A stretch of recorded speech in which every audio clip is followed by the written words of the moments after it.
नमस्ते विद्यार्थियों।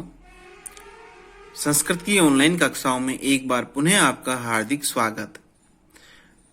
तो विद्यार्थियों, अपन देख रहे थे कि किस प्रकार पंच पांडवों की दुर्दशा से व्यथित जो द्रौपदी है वो अपने क्रोध पर काबू नहीं रख पा रही थी और वो इन सब चीजों का दोषी युधिष्ठिर को मानती है।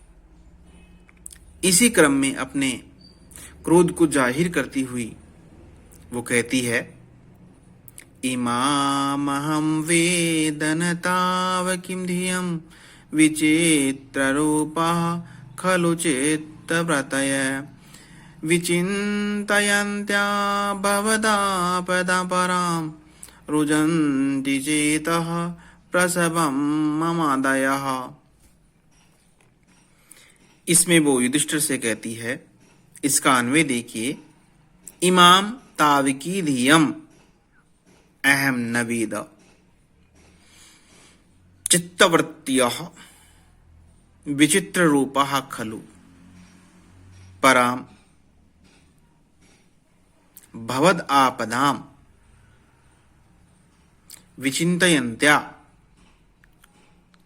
मम चेतः आधयः प्रशभम रुजंती।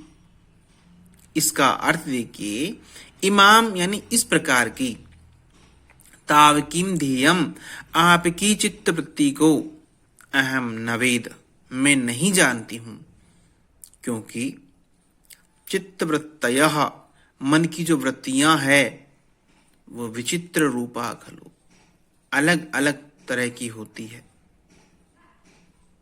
परम अत्यधिक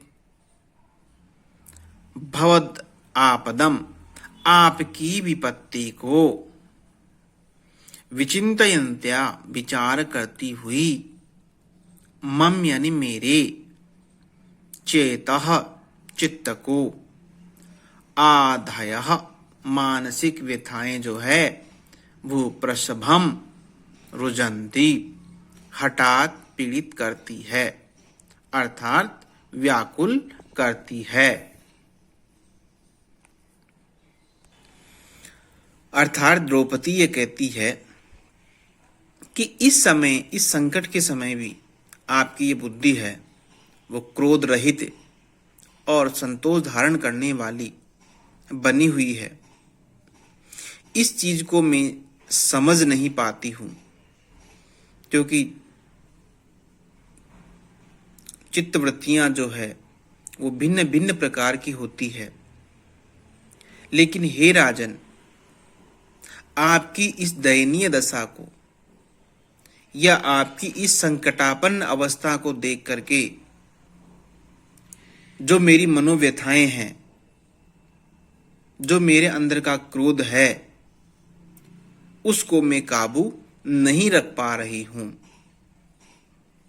मुझे तो मेरा वश चले तो मैं आज ही समूल कुरुवंश का नाश करके आपको पुनः उस साम्राज्य पर आरूढ़ कर दूं। परंतु आपकी जो शांति है, आपका जो क्रोध शून्य व्यवहार है, उसको देख करके मैं जरूर आश्चर्यचकित हूं। अगले पद्य में युधिष्ठिर की दुर्दशा का वर्णन करती हुई द्रौपदी कह रही है, पुरादिरूढ़ शयनम महाधनम विबोध्यसे यः स्तुतिकीति मंगले ऐदर्भदर्भामधिशय्यशस्त्रीं जहांसि निद्राम शिवे शिवारुतै। इसका अन्वय देखिए, यह त्वं महाधनम शयनम अधिरूढ़ः स्तुति गीति मंगलै पुरा विबोध्यसे स त्वं अदर्भ दर्भां स्थलीं अधिशय्य ऐ शिवई शिवारुतई निद्राम जहासी।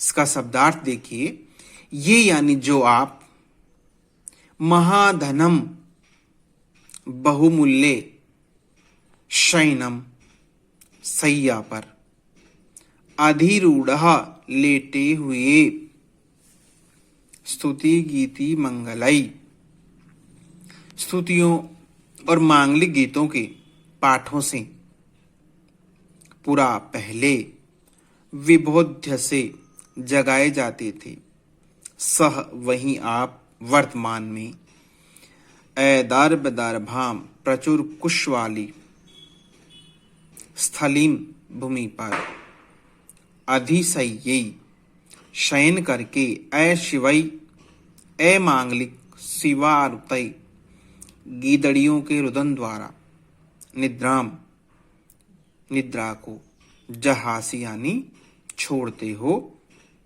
तोड़ते हो। तो इस पद्य में युधिष्ठिर की दुर्दशा का वर्णन करते हुए द्रौपदी कह रही है कि हे राजन, पहले आप बहुमूल्य शैया पर शयन करते थे और प्रातः काल के स्तुति और मांगलिक गीतों के द्वारा जगाए जाते थे,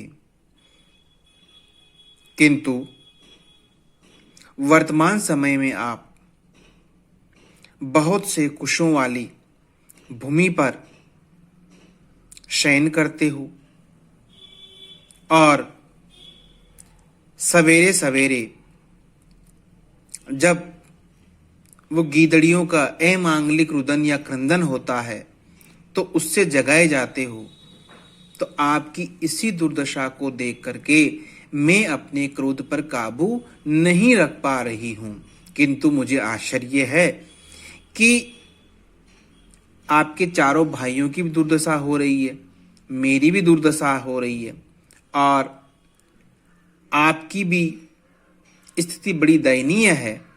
ये सब चीजें होने के बावजूद भी आप अमर्ष शून्य और बिल्कुल शांत बैठे हुए हैं। यही चीजें मुझे आश्चर्यचकित करती है। अगले पद्य में वो कहती है, पुरोपनीता नृपरामणीयकं द्विजातिशेषेण यतेदधनशा तदाद्य देवन्यफलाशिन परं परेति गार्षं यशसा समं वपुः। हे नृप, यत् एतत् ते वपुः पुरा द्विजातिशेषेण अंधसा रामणीयकम् उपनीतम् अद्य वन्य फलाशिनः ते तत् यशसा समं परम कार्श्यम परैति। इसका अर्थ देखिए, हे नृप यानी हे राजन, यत् एतत् जो ये आपका वर्तमान शरीर है, वपु यानी शरीर है, वो पूरा पूर्व समय में द्विजातिशेषेण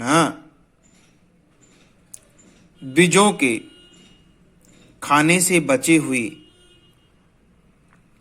अंधसा यानी अन्न से रामणीयकम मनोहरता को उपनीतम प्राप्त हुआ था। अद्य यानी आज इस समय वन्य फलाशिनः जंगली फलों को खाने से आपका ते यानी आपका तत्वपु वह शरीर यशसा समम यश के साथ साथ परम कार्श्यम अति क्षीणता को पायति यानी प्राप्त हो गया है।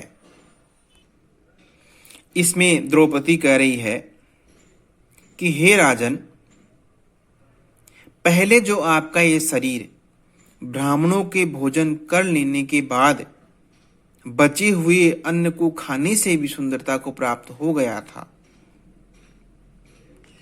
वहीं आज जंगल के कंदमूल फल के भक्षण से आपका ये जो शरीर है वो आपके यश के साथ साथ आपका शरीर भी क्षीण हो रहा है। तो आपकी इन्हीं दुर्दशाओं को देख करके मैं अपने क्रोध पर काबू नहीं रख पा रही हूं। इसलिए हे स्वामी, शीघ्र आप दुर्योधन से युद्ध कीजिए और अपने धन वैभव ऐश्वर्य और अपने साम्राज्य को, अपने लोगों को एक बार पुनः प्राप्त कीजिए।